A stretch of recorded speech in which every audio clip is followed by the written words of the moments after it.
I got something in the mail today. What's going on, guys? It's Darkskater7, and today I got something in the mail that honestly I've had it already, but something happened to it and I ended up buying another one because I loved it so much. So we won't get into what happened to it. It met an untimely demise. And it wasn't because of mechanical failure, it's because of user error. So luckily I had the money to get another one, and I think I did an unboxing video at one point and I never got to upload it. So you know, this is gonna be new to you guys and pretty much old to me. So we'll leave the knife right there, and basically what it is that I got, take all this stuff off. All right, so it's a controller. It is, let me go ahead and get it out of the box, throw that back that way. This is the Scuf Envision Pro wireless. It is a PC controller. A lot of people get this mixed up and they think that they could use this on a console, and that is not the case. This is for PC only. So yeah, there's that. Also, it does have a different has a different button layout than the regular Xbox controllers, and it has like more of a PlayStation layout because the sticks are at the bottom. Now, I've been using this controller for a few months, and at first it took some getting used to because I primarily play Xbox games, or at least with the Xbox layout for controllers. But with the sticks down here, it took some getting used to. All right, so I'm gonna go ahead and get one of my other controllers. Oh shoot, there it is right there. And we can compare this as soon as I get this thing out of the box. All right, size and all that good stuff. So let's see if there's anything else I need to cut. There is. And again, this is the Envision Pro by Scuf. And we can go around the box real quick to check out the features. So there it is. That's where it normally looks like stock if I were to buy it just straight up stock. It says for customizable rear paddles, which sometimes I don't use the rear paddles. 5 customizable G keys, which were very, very useful. Adjustable instant triggers, again, very useful. Interchangeable thumbsticks. Get on the back, and we just went over most of this anyway, but I'll go ahead and go over these again. 4 customizable rear paddles, 5 customizable G keys, adjustable instant triggers, Omron mechanical button switches. Basically, it sounds like a mouse click. 2 customizable side buttons, ultra fast wireless connectivity, non-slip performance grip, and interchangeable thumbsticks. So let's go ahead and get this thing out of the box so you guys can check it out. Let's see. I'm gonna end up ripping the box. And I do like the color scheme of the controller box. Come out of the box so my viewers can see it. Come on, come on. All right. Very, very sexy packaging. As you can see, it has like a really weird, it looks like a honeycomb type of a fiberglass casing. And I like the orange and black. Change your game. Okay, so let's go ahead and open this up from the front. And the design I went with this time was a moon design. I went with an extended right stick and a short domed left stick. All right, I like that. So my original one that I had the first time, and so here we go. We have the dongle here that's gonna shoot the wireless signal out. It's got some weight to it because there's going to be a cable down here, and we'll get to these in a second. So that's all you have in the box. I'll go ahead and stick this all back in here and then put this to the side. Let's see inside of here. What do we have? Okay, we have the side buttons, and these are going to be covers pretty much, because I usually don't use the side buttons because they kind of, I don't like to, I grip my controller very hard, and what happens is I accidentally start pressing them. So those side buttons are going to be on the side here, and you can hear them. And then this is just going to be the cable. I already have a cable already. It's a very long, very nice braided USB Type-C cable with the orange motif, orange and black motif. And instead of me taking it out of the box, this is basically what it looks like. and it also has that honeycomb fiberglass type of design on it. But I'm just gonna have this as spare, and I'll just put this to the side. So here is the controller, and on the bottom it's got the paddle system, but it's like more of a push-pull. So if my hands are on it like this, press it or push. The faceplate is very easy to change. And let me go ahead and get this out of here. And I'll show you guys what I mean by it being very easy to change. So basically it's a very thin plastic case or cover. It's got magnets on the bottom. And changing it is as easy as just lifting it up, taking it off, and then popping the other one on.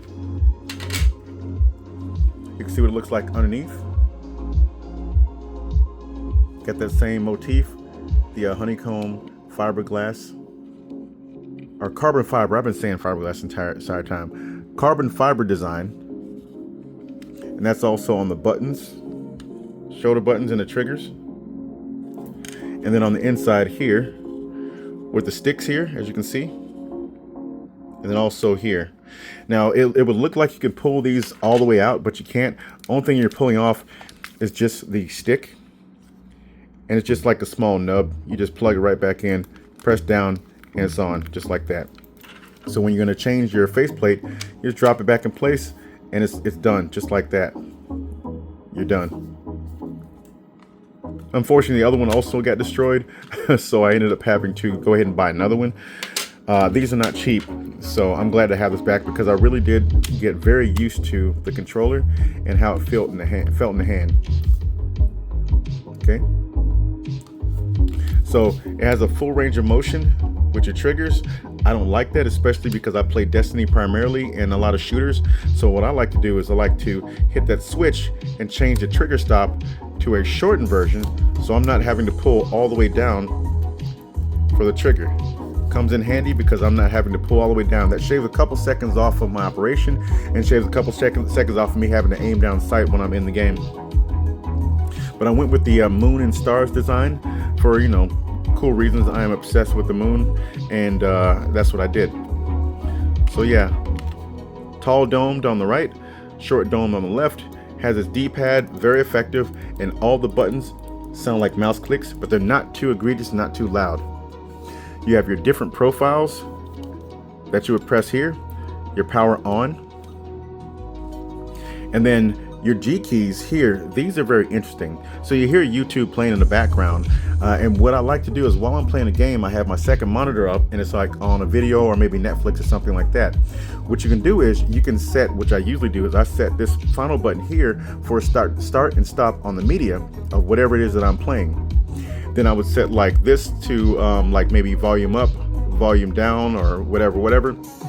Media start, stop, and then this one here could be set to whatever it is that I want. I can set all these buttons to whatever it is I want.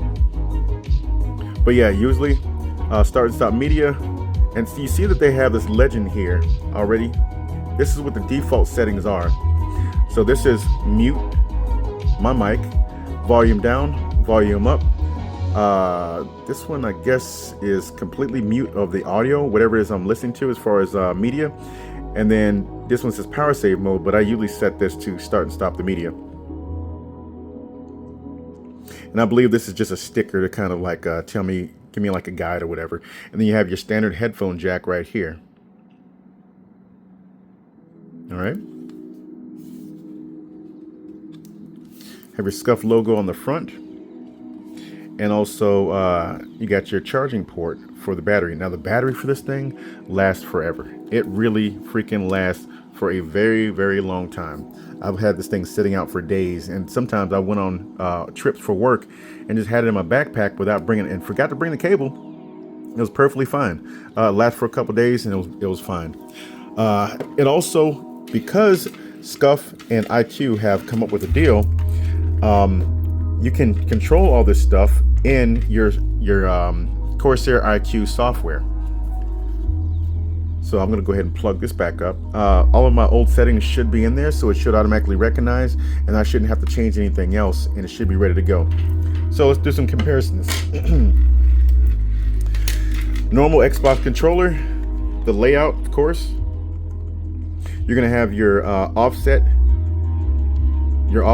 sticks. And for here I have concave, but you have your offset sticks, one here and then one at the top, whereas this one you have both of them at the bottom. The buttons, the face buttons, are pretty much the same size and everything else, except this is just a regular push, and this sits up just a little bit higher. This one, of course, has the mouse clickiness. Your two buttons, which I've gotten used to being far set on the sides instead of right there in the middle, and your power button, and also your menu right here, and also your profiles. So almost identical, but not quite. This has a soft finish, whereas the Xbox controller has the grip and the rubberized feeling on the top here. This one's pretty much all smooth, but if you were to turn it over, it has a very nice textured feeling on the bottom. Very comfortable in the hands. As you can see, I have really big hands, like 6'2", 220 something pounds. So, but this has become one of my favorite controllers, mainly because of how responsive it is, and I like the buttons. I like the sticks on the bottom for some reason. It's a lot of fun. Now, last couple days when I was waiting for this to come in, I had to play with Old Faithful here. Not much of a change, but I had been playing with this one for so long, I hadn't gotten used to it. So this here, again, is the Scuf Envision Pro, ran by Corsair iQ on my PC. This is strictly a PC controller. You cannot use it on consoles. And it's very versatile. I love the fact that I can set all of my different settings in Corsair iQ, right down to the trigger stops, the dead zones for the sticks, everything else. Now, the only complaint that I would have is for something this expensive, I would like to see them start making this with Hall effect sticks, so it can reduce or eliminate stick drift altogether. Now, when I had this earlier, literally a couple days ago, I've never had stick drift, and I've been playing with it for pretty much months, almost a whole year. Not a whole year, but for months. And I never got any stick drift. But I would like to see them. Come out with Hall effect sticks for their controllers, because it just makes sense. If you're gonna be paying for a high-end controller like this Scuf, then you might as well at least throw that in for us. A couple of us, if you're already paying that much money for a controller, you're not gonna mind paying a little bit extra for Hall effect sticks. Just my suggestion though. Do what you want, it's your company. But yeah, normally I'd say go, no go. This is definitely a go. With my only gripe is not being Hall effect sticks. It just makes sense to me with something like that. You're paying about almost $400 for a controller. Might as well include that. Again, changeable face plates, you can buy a bunch of those and have them swap out easy if you want to change up your mood. And again, size comparison, way more expensive than the regular Xbox controller, but then again, what you're paying for, pretty nice damn controller. Cannot complain about it. Anyway, that's the video. Hope you guys liked it. Thanks for sitting around for 13 freaking minutes and me talk about a freaking controller. And yeah, appreciate you guys' support as always. And yeah, just take care of each other. Peace. Darth Skater out.